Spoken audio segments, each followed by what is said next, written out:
I swear, folks, we did not plan to both be in red, though I do feel like we need to have a balloon right here. We'll float.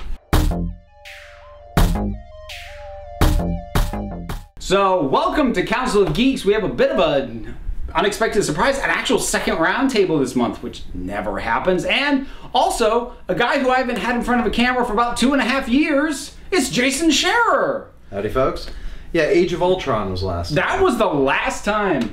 So we are going to talk about It. And my thoughts on It are already on the record. I did my review, and in case you're watching that without watching this, not sure why that'd be the case, but I thought it was fine. But given how positive most other people's reaction seems to be, that means that scaled, I hate it. Spoilers across this conversation. So many spoilers. We're holding nothing back. So. Movie, book, miniseries. Yes. Just everything is on the table. Okay. Oh, and I suppose the other thing that's worth mentioning before we get too much further along, you have read the book, seen the miniseries, seen the movie. Yes. I have seen the movie. I have seen enough breakdowns of and clips from the miniseries that I feel like I've seen it, but if I'm being fair, I haven't start to finish, and I haven't read the book. Yeah, this explains a lot about me, if you know me. I first read Stephen King when I was 9 years old. I read Pet Sematary. That actually explains so much. I remember I read it for the first time in 1989. Because it was a really intimidating book. I think it clocks in at 1,140 pages, if I remember. It's dense. It's dense. Because instead of it being about a haunted house, as King has said, it's about a haunted town. So I want to talk about the opening scene first. All right, let's talk about the opening scene. So, which I taken as a scene, I think, at least for me, was the most effective one in the movie. Yeah. Although, and I talked about this in my review, I put an asterisk on that because I don't know how much of that is how effective the scene is in a vacuum, and how much of it happens to hit my own particular hot button of deadly endangered, like, sub 8-year-olds. That makes me deeply uncomfortable as a thing. Right. But what I loved about that opening scene was it established that the movie wasn't going to pull any punches.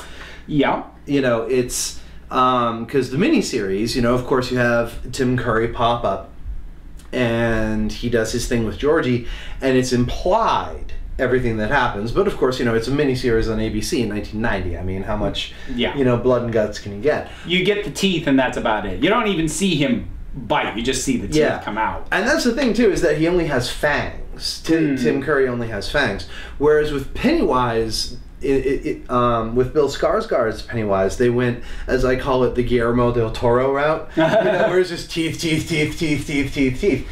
And, you know, the fact that not only do you see Georgie, you see it chomp down, you see Georgie screaming and running away with the blood coming out, and then that hand stretches and pulls him into the sewer. I'm like, okay, this is the ride we're going on. Yeah. It's not going to pull any punches. I mean, where the miniseries fell short, and what I liked that the movie picked up on without making explicit, is the idea that it is not just a monster. Okay? You know, in the miniseries, you get to the cheesy scene at the end, and it's the spider and whatnot.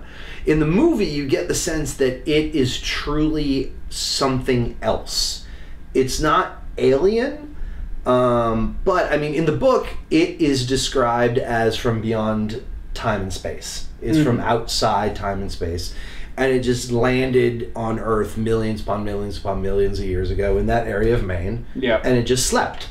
Yeah. Until people showed up and it went, oh, food. And the casting was just spot on. Yeah.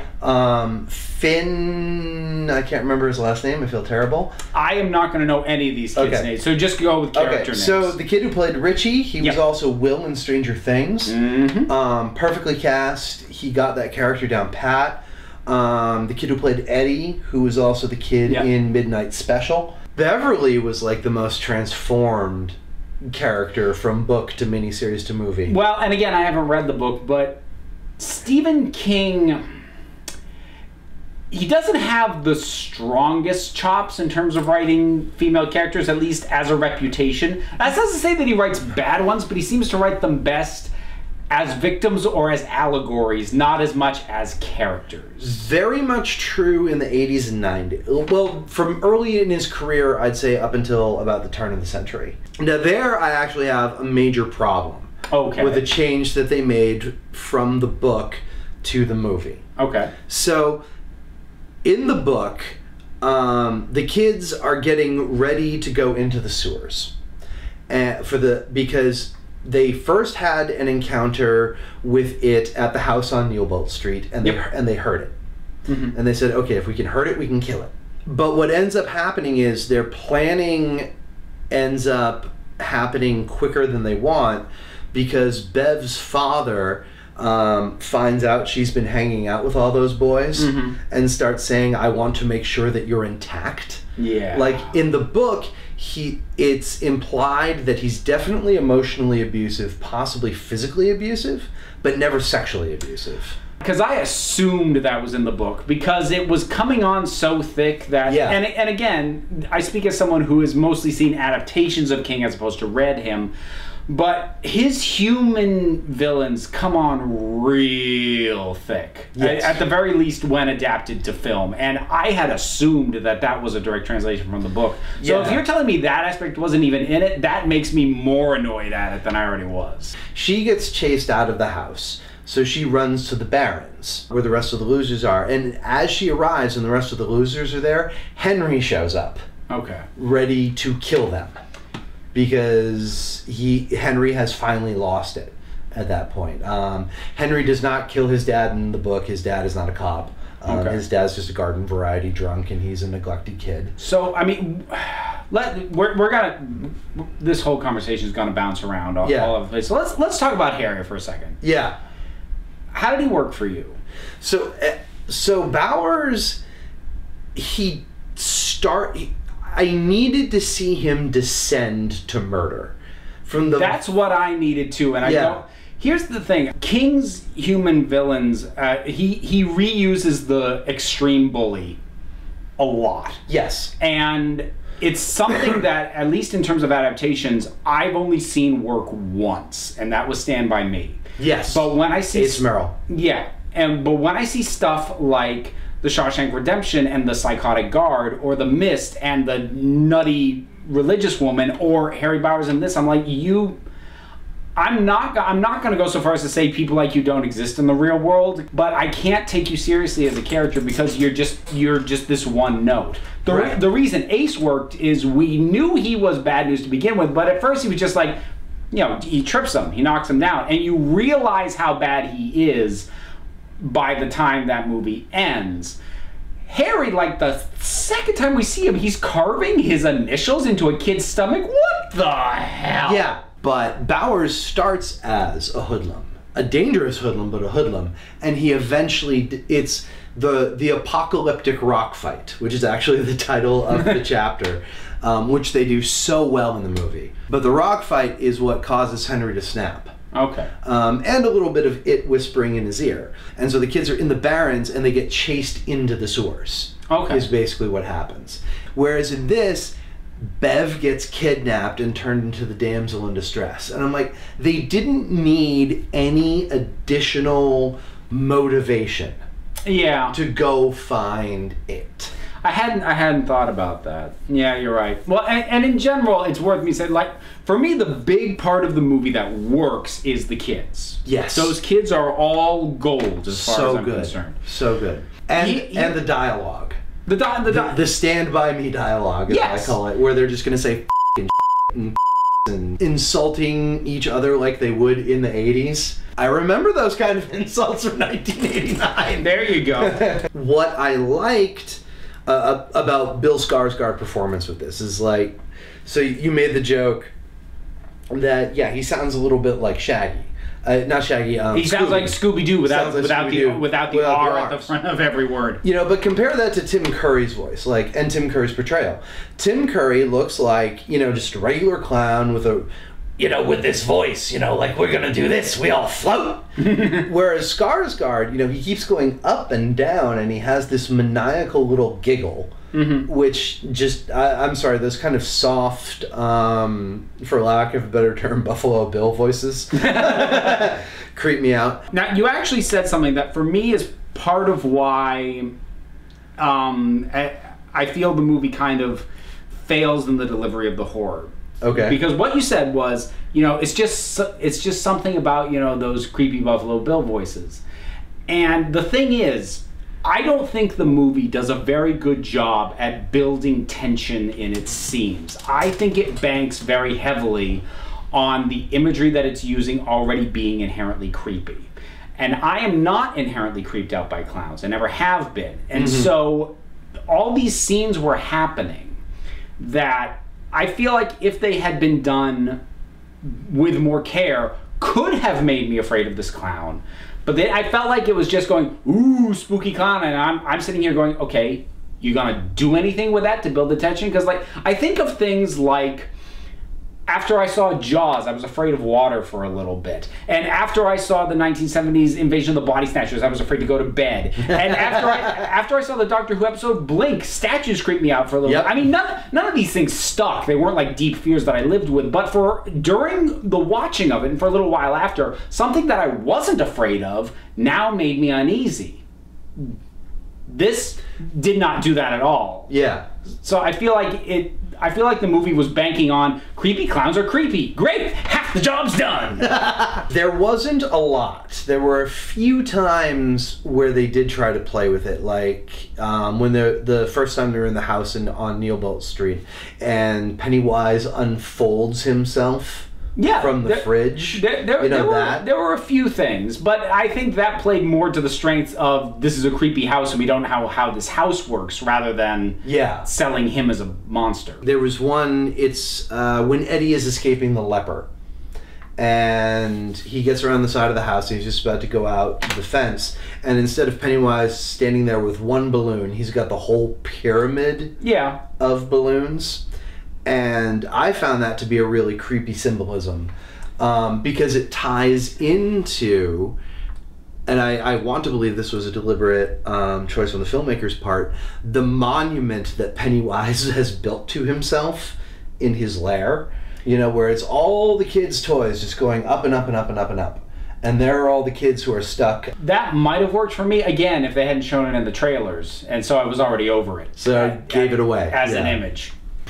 I know that when they make the sequel, because spoilers, it ends with It Chapter 1, and I think the fact that it's already made $300 million worldwide guarantees Chapter 2, covering the adults. They will back a truckload of money up to the writer and director's house and just say, go ahead and make it. So, and that I hope they'll just use hiring actors as opposed to over CGIing it. Well, Andy Machete, the director, has said that a lot of the metaphysical stuff was cut for budgetary reasons, and he hopes to bring it back in the sequel. Yes. So now, which brings me to something, because this was something I didn't quite get into an argument because it was over Twitter, and I don't think either of us felt like going back and forth on it. But I know I got into a disagreement with Ryan Daly about the ending of the movie, and specifically in the way it is defeated. All right. So I want to hear what you thought about that. Okay. So, I mean, it starts with the bolt gun is empty. Yeah. And Bill holds it to his head, even while Mike is screaming that it's empty, and he pulls it. Yeah. And it still injures it. It's still like the bolt went through his head. Which reveals, okay, it's the idea of these kids' belief, their imagination. Those are the things that they have to use to defeat.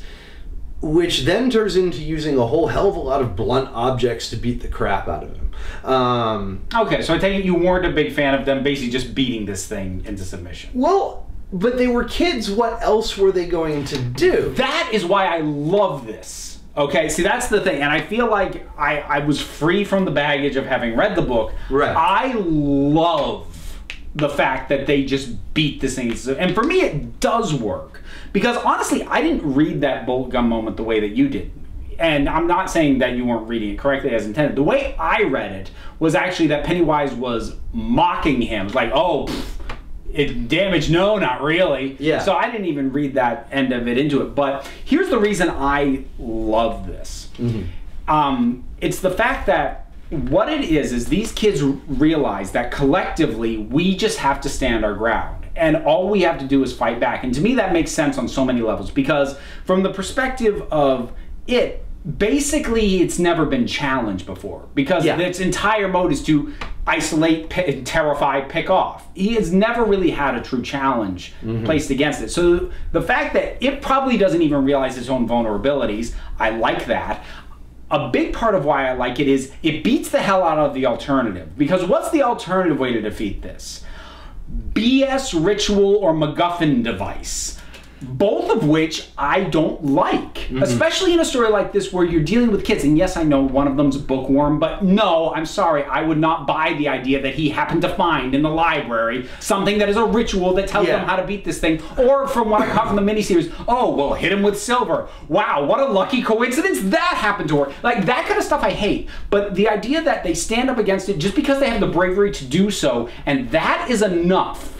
Because these kids haven't had to be this brave before. But if they do that and they take this moment, they step up, that will take care of it.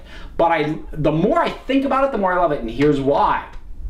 Because it's going to come back and they're going to have to deal with it again. Right. So that means when they come back and deal with it as adults, they realize the method that they used to conquer their fears when they were kids worked then, but it's not really enough because the problem is more complicated. So they're going to have to deal with it in a more complicated fashion, in a more adult fashion. And so instead of becoming a matter of, well, we tried to defeat it before with the ritual of Chud or whatever the heck it's called. No, I'll talk about that in a minute. We tried to do this thing before, but we didn't do it right, or we didn't rip its heart out at the end or whatever, but now we have to do it again, but right. Instead, it's a matter of we stood up to it and just beat it into submission, but that wasn't permanent, so let's do a more mature, a more thoughtful approach and do it right this time. That, to me, is thematic as hell. Yeah. I love that. Yeah, the ritual of Chud. That's one that they talk about. Well, they cut that. That's a smokehouse ritual. Yeah, that they go through, and that's where they have the vision of how it arrived. It's kind of BS MacGuffin, or at least it will be in a movie. Again, not going to judge the book because I do understand a lot of what King does is very difficult to translate, but certainly you translate to a movie. Here's where the movement from the 50s to the 90s comes into play. Okay, I think for the kids, because so in the book they make the decision to go after it with silver. And the reason they do that is because they say, well, it showed up as a werewolf, it's a monster, monsters can always be killed by silver in the movies, so let's use silver. And I get that that's kids' logic, but boy, that's a happy coincidence. It is, but it's their belief that silver can do it. Okay. Is what damages it. Just like Eddie jumps at it, and in the movie they hint at its true form very, very quickly. You get maybe a second of the shot. It's when his arms turn into they're like mantis spikes. They're like mantis spikes. Yeah. That is its true form, at least in our plane of existence. Where it really exists is where the deadlights exist, but that's a whole different. So really, it's about the belief. Okay. That it's not about this is the magic ritual thing and whatnot. No, it's the kids' belief. Just as it feeds off of belief. The belief fear, they are going to use belief to defeat him. Now, so we move that up to the 80s, okay? Yeah. And if we're going to deal with so there are 3 movies that are directly referenced on the Capitol Theater. Batman, Lethal Weapon 2, and Nightmare on Elm Street 5. Yeah. How are all of the villains defeated in those movies? They get the crap kicked out of them. Okay, that's how they're beaten, right? In all 3 of those movies, they get the crap kicked out of them. And the movie also follows the traditional dead teenager trope of, oh, I can kill the teenager if I just get them alone. Right? That's Pennywise's constant strategy. If I can get one of the losers alone, I can kill them. So the excellent question really is, is it a horror movie? Ultimately, I'm going to say yes. I'll asterisk that and say that's not all it is, or at the very least, that's not all it's trying to be. But I think to claim that it's anything other than a horror movie is to be deeply disingenuous. Yeah. So Yes, but I do hasten to add that's certainly for its ambition, and again, for me, it didn't get there, but for its ambition, just calling it a horror movie gives it the short shrift. Right. But at its core, it is, at the end of the day, a horror movie. Yeah. And I agree with you there. And, you know, you talk about the ambition of the movie. I think of... King describes in one of his nonfiction books, I think, Dance Macabre, he talks about the 3 levels of horror. There's the gross out, you know, which is the land of Hostel and Saw, where you're just looking and you go, then there's horror, where what you see repulses you. You know, repulses you, forces you to look away, gives you the chills, make you scream, whatever. But then there's terror. And terror is what King says he always aims for. And it's when the mind cannot comprehend what is implied, when imagination takes over and it shuts down in self-defense, but yet forces itself to experience what it's trying to imagine. And so that's, you know, that's why horror novels always work better than horror movies, right? You know, it's... Yeah. He argues, okay, so you're watching a movie, your actress is going up the narrow stairs, you know something's going to be behind that door at the end of the stairs. And she swings open the door, and behind the door is a 6-foot spider, and the audience screams. It's not a scream of terror, it's a scream of relief. Because the audience is like, oh, 6-foot spider, thank God. I thought it was going to be a 60-foot spider. You could put a 60-foot spider back there. Oh, I thought it was going to be a 600-foot spider. You know, you can't win. Whatever you can put on screen is not going to match what you can possibly put in your mind. But I think it was aiming for terror, to try to show you something that your mind couldn't comprehend, like the painting lady that came alive. That was a good idea, and I think that was one of the better instances. Although again, I'm thinking about it now, it comes back to how I feel like overall the movie may have been aiming for terror but was banking too hard on creepy clown, because he appears in the form of Pennywise more times in the movie than he does in the book. And he keeps defaulting back to Pennywise after the initial spook of whatever it is. And out of the kids, the only one that's afraid of clowns is Richie. And yet they all keep seeing him as a clown. Right. Because creepy clown. Creepy clown. I mean, I think that's a combination of creepy clowns are a little bit in the zeitgeist right now, and Tim Curry being the most memorable part of the miniseries. Yes, they did definitely rely on that. Oh, one more. Okay, one thing I wanted to ask what you thought of. What did you think of Bev offing her dad? I was fine with it because the hit was so cathartic. Yeah. And the sound of that hitting her dad, that was that kind of hit. And I actually, honestly, at no point really stopped and thought about it beyond that. And I'm thinking about it, I'm like, I don't know what I think about that. But in the moment, I didn't question it because I love that hit so much. Yeah. Well, I mean, it's certainly been building up to her finally gaining control of her life. Yes. So to speak. Because, I mean, she dealt with all the teasing, you know, very appropriate of the 80s of, oh, you're a slut, oh, you've done this with the boys, and yada, yada, yada. Very appropriate.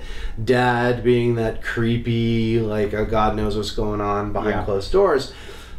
And I think that was why I had such a problem with her becoming a damsel in distress. Because it happens immediately after that moment. She has just completely taken control of her life by killing her abusive father with the top of a toilet tank. And then she turns and Pennywise grabs her by the neck and smash cut. Yeah, and it's smash cut to the losers. And I think that was what made that her being kidnapped even worse for me, was the fact that, like, yes, you just pulled off this moment. And that bathroom had such significance with the tribute to the original Nightmare on Elm Street with the blood. I mean, overall, I thought it was a massive improvement over the miniseries in many ways. And I think that's also a product of time and talent involved. I think that has more to do with that than anything else. I mean, production values are much better, performances are much better. Yeah. The kids are still good in the miniseries, but the kids are even better in the movie.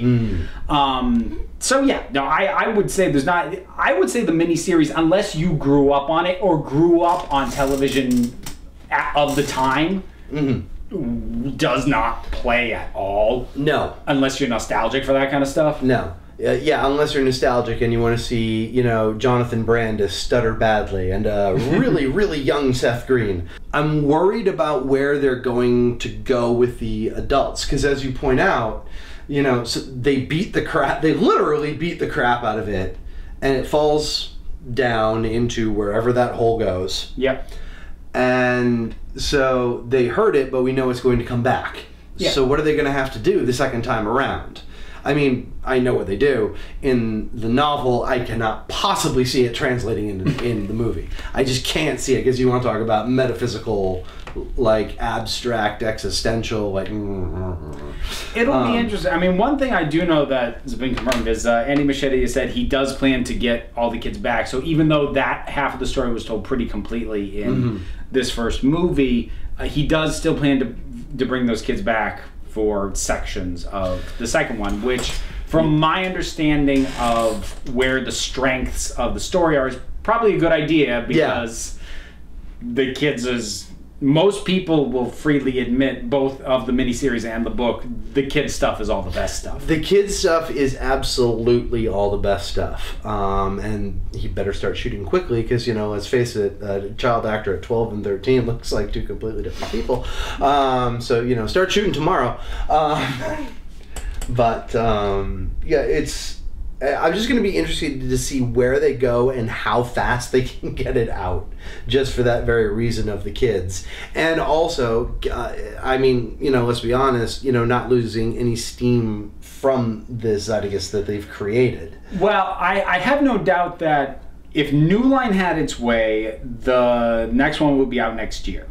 I think realistically it'll probably be out in 2. Right, because they want to make sure they have a script that they're happy with, which is what delayed this for so long. Yes, and I have no doubt that as the anticipation was building and they realized they were going to make their money back easy, they probably had Andy Muschietti and his writing support team working on that already. But that, you know, especially if they're getting more into the metaphysical stuff, he probably can't finalize the script until he knows exactly how much money he has to work with, and even then they're going to have to allow for all the post-production CGI rendering time. Yeah. And all that stuff. Which they had plenty of on this. I guess Skarsgård did a lot of his stuff motion capture green screen. Okay. And then they filled him in afterwards. I don't dislike the movie, and there's a lot of little things about the movie, and the kids are great, but it just didn't land for me the way it seems to be landing for the majority of people. So you're the one reviewer that would bring the Rotten Tomatoes score from 100 to 99. Yes. You're that one guy. I would have been that one guy. I would have been getting death threats and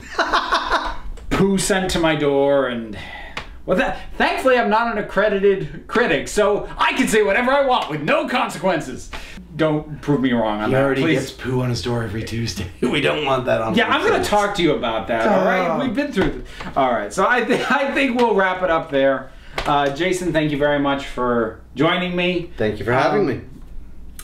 Maybe part of the other reason I don't have you back is you don't have anything to plug, do you?